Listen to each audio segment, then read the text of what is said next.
نعم. هل الذي عليه قضاء صلاة وهو ذاهب إلى العمرة أو الحج يقطع حتى لا يضيع فضل النافلة طبعا هناك في الحج، ويستأنف بعد الرجوع؟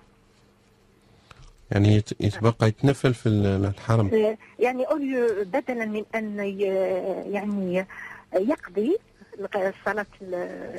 قضاء الصلاة الفائتة، يعني سيغي لوكازيون، يعني نعم، يغتنم الفرصة يصلي النوافل حتى لا يضيع أجر ذلك المكان والزمان، ثم عندما يرجع إلى بلده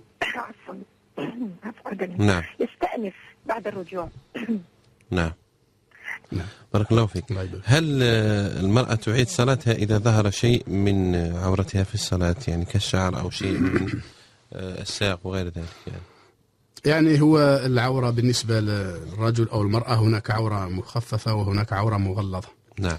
يعني مثل الشعر أو القدم أو هذا يعني تعتبر من العورة المخففة. إذا كان يعني كشفتها المرأة متعمدة في الصلاة، هذه تعيد الصلاة في الوقت، بمعنى إذا كان مازال باقي الوقت، ما إذا في الوقت فيسقط عليها ذلك. وأما إذا كان كشفت هذه العورة يعني سهوا فلا شيء عليه.